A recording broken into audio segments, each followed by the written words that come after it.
Γεια σας! Σήμερα θα πούμε ένα παραμύθι από τη σειρά με τους μικρούς κύριους και τις μικρές κυρίες.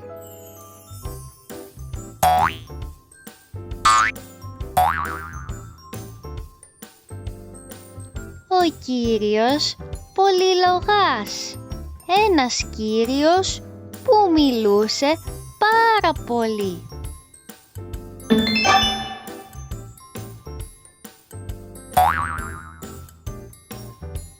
Ο κύριος Πολυλογάς ήταν ένας από εκείνους τους τύπους που δεν μπορούν να κλείσουν το στόμα τους.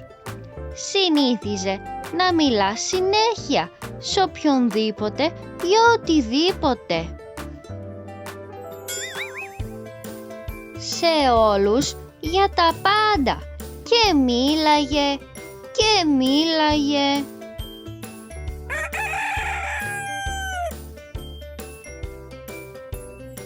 Και μίλαγε και μίλαγε και στον ουρανό είχε βγει το φεγγάρι.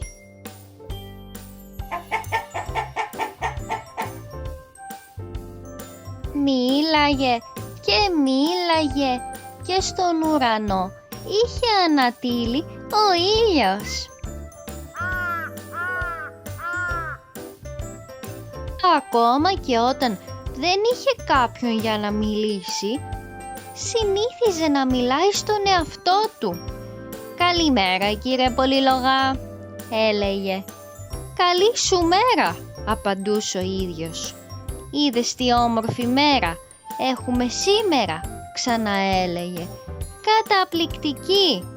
Ποιος περίμενε μια τέτοια μέρα αυτή την εποχή?»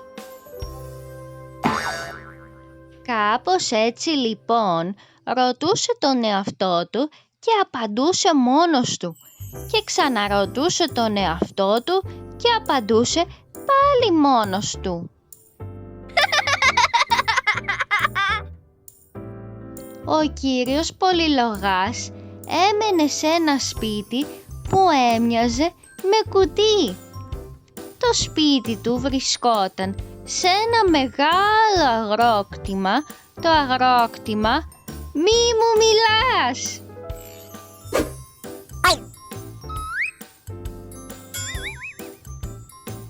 Ένα πρωί ο ταχυδρόμος χτύπησε το κουδούνι του κύριου Πολυλογά.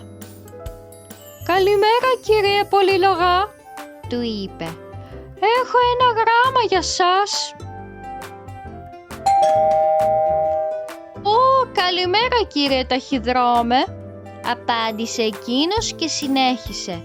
«Αν και, όπως έλεγα στον εαυτό μου, χθες ή προχθές η μέρα ήταν πιο καλή.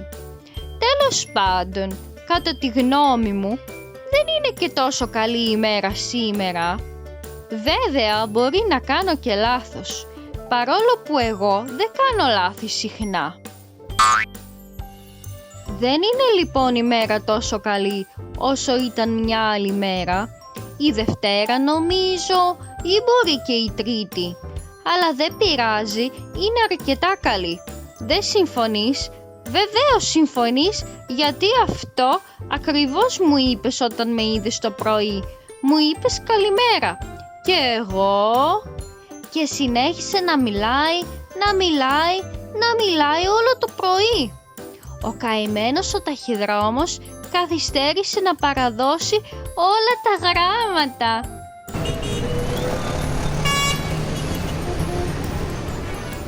Το ίδιο απόγευμα ο κύριος Πολυλογάς πήγε στην πόλη για να αγοράσει ένα καπέλο.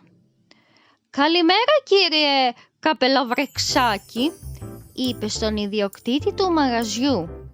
«Νομίζετε πως είναι δυνατόν να αγοράσω, εάν δεν κοστίζει και τόσο πολύ, που νομίζω πως δεν θα κοστίζει, ένα καινούριο καπέλο? Γιατί δεν θα το πιστέψετε, ή μάλλον θα το πιστέψετε, αλλά τέλος πάντων, όπως σας έλεγα, το καπέλο που φοράω στο κεφάλι μου, αυτό που κι εσείς βλέπετε αρχίζει σιγά σιγά να παλιώνει ή μάλλον είναι αρκετά παλιό, γιατί το έχω πολλά χρόνια. Μια στιγμή να σκεφτώ. Θα πρέπει να το έχω αγοράσει πριν 10 χρόνια. Όχι, σας είπα ψέματα. Δεν μπορεί να είναι και τόσο παλιό. Μπορεί όμως, αν κάποιος κοιτάξει αλλιώς το θέμα. Και συνέχισε να μιλά και να μιλά όλο το απόγευμα. Ο καημένος ο κύριος Καπελοβρεξάκης. Είχαν φτάσει μεσάνυχτα και ακόμα δεν είχε κλείσει το μαγαζί του.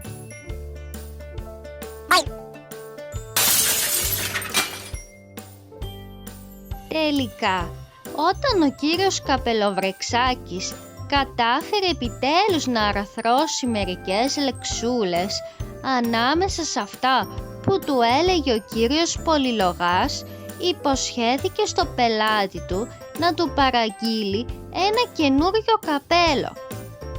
Μετά έσβρωξε το κύριο Πολυλογά που ακόμα μιλούσε έξω από το μαγαζί και έφυγε για το σπίτι του ξεθεωμένος.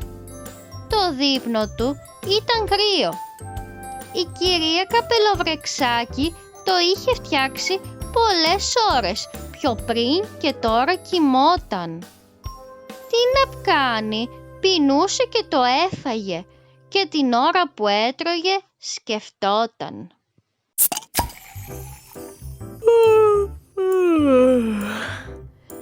Μια εβδομάδα αργότερα, ο κύριος Καπελοβρεξάκης παρέλαβε το καπέλο του κύριου Πολυλογά.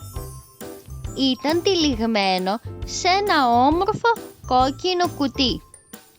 «Επιτέλους», είπε ο κύριος Καπελοβρεξάκης στο ταχυδρόμο, αναστενάζοντας με ανακούφιση. «Νομίζω ότι αυτό το καπέλο είναι η λύση στο πρόβλημα του κύριου Πολυλογά». «Μακάρι να είναι», είπε ο ταχυδρόμος, «αλλά πώς?» «Το καπέλο που βρίσκεται σε αυτό το κουτί», ψιθύρισε εμπιστευτικά ο κύριος Καπελοβρεξάκης, «είναι μαγικό».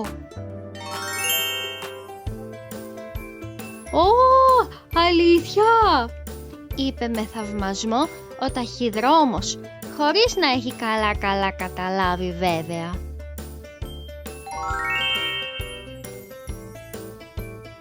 Αργά το απόγευμα, ο κύριος Καπελοβρεξάκης πήγε το καπέλο στο αγρόκτημα «Μη μου μιλάς». «Α, τι καλά», φώναξε χαρούμενος ο κύριος Πολυλογάς, αραπάζοντας το κουτί και ανοίγοντάς το. «Το καπέλο μου, το υπέροχο καπέλο μου! Μα δεν ξέρετε πως το περίμενα και αν θέλετε να μάθετε, σήμερα το πρωί σηκώθηκα πολύ νωρίς. Δεν είναι περίεργο? Λες και το ήξερα. Δεν ξέρω πώς, αλλά πραγματικά το ήξερα. Καταλαβαίνετε τώρα. Ήξερα ότι σήμερα θα είναι μεγάλη μέρα. Η μέρα που θα ερχόταν το καπέλο μου. Και για δείτε, δεν είναι υπέροχο?» Δεν μπορείτε να φανταστείτε πόσο ανυπομονώ να το φορέσω. Λέτε να μη μου κάνει. Ασφαλώς και θα μου κάνει. Και εσείς αυτό νομίζετε. Γιατί όπως σας έλεγα... γιατί δεν το δοκιμάζετε? Είπε ο κύριος Καπελοβρεξάκης με ένα σαρκαστικό χαμόγελο.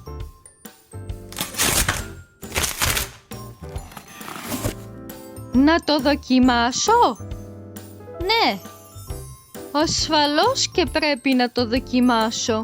Τι ανόητο εκ μέρους μου να κάθομαι εδώ και να πολυλογώ, ενώ δεν έχω δοκιμάσει ακόμη το πανέμορφο καπέλο μου.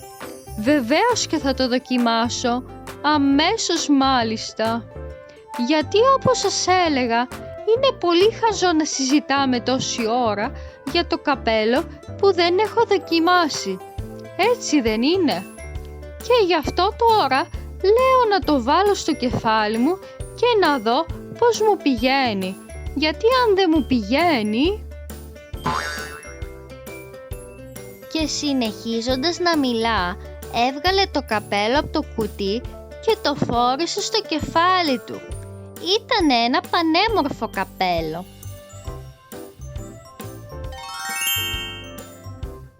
«Θα έλεγα», ξανάρχισε ο κύριος Πολυλογάς. «Λοιπόν, θα έλεγα πραγματικά, πρέπει να το πω αυτό το πράγμα, ότι αυτό το καπέλο είναι... Όχι, δεν λέω ψέματα, πραγματικά είναι από τα καλύτερα καπέλα που έχω δει ποτέ στη ζωή μου. Και για να σας εξηγήσω καλύτερα, στη ζωή μου έχω δει πολλά καπέλα και ακόμα θέλω να σας πω...» Όμως την ώρα που μιλούσε έγινε κάτι πραγματικά πολύ αστείο. Κάθε φορά που ο κύριος Πολυλογάς έλεγε μια λέξη, το καπέλο μεγάλωνε. Και όσο πιο πολύ μιλούσε, τόσο πιο πολύ μεγάλωνε και μεγάλωνε και μεγάλωνε.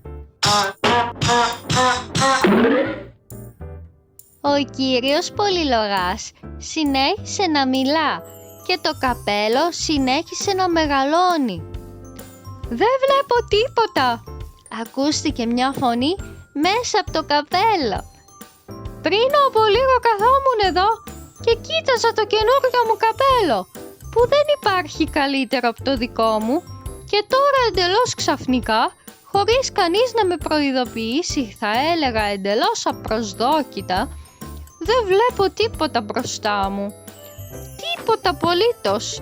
Κι αν με ρωτήσετε γιατί, δεν θα ξέρω να σας πω γιατί».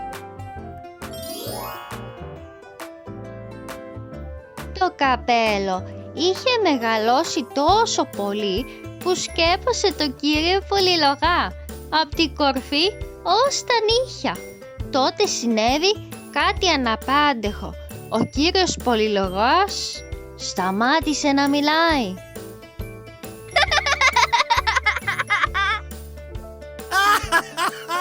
Και από την ώρα που σταμάτησε να μιλάει, το καπέλο μίκραινε και μίκραινε συνεχώς, όπου έφτασε στο κανονικό του μέγεθος.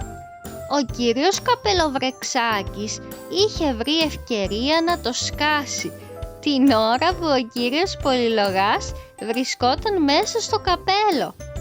Και τώρα γύριζε στο μαγαζί του. «Χαχα, το μαγικό καπέλο λειτουργήσε θαυμάσια», είπε χασκογελώντας.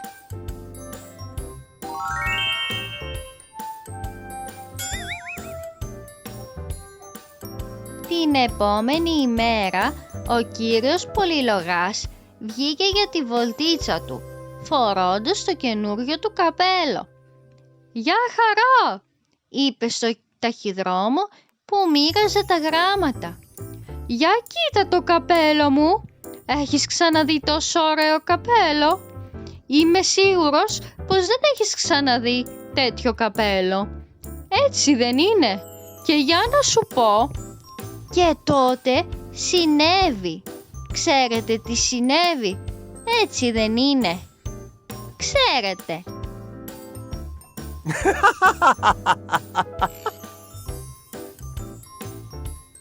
Όσο ο κύριος Πολυλογάς μιλούσε, το καπέλο μεγάλωνε και μεγάλωνε και μεγάλωνε. Τώρα καταλαβαίνω τι εννοούσε ο κύριος Καπελοβρεξάκης, λέγοντας «μαγικό καπέλο», είπε γελώντας ο ταχυδρόμος, και έφυγε για να συνεχίσει τη δουλειά του, αφήνοντας τον καημένο τον κύριο Πολυλογά άφωνο. Σκέφτηκε ο κύριος Πολυλογάς και δεν έβγαλε τσιμουδιά.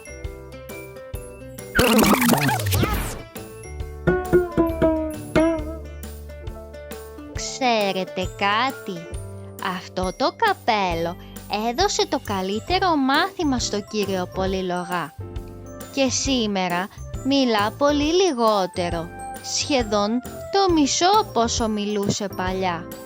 Εσείς βέβαια γνωρίζετε γιατί. Έτσι δεν είναι? Όμως...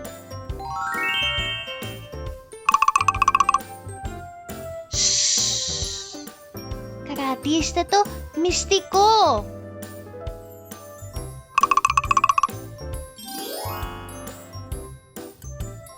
Αυτή ήταν η ιστορία του κύριου Πολυλογά.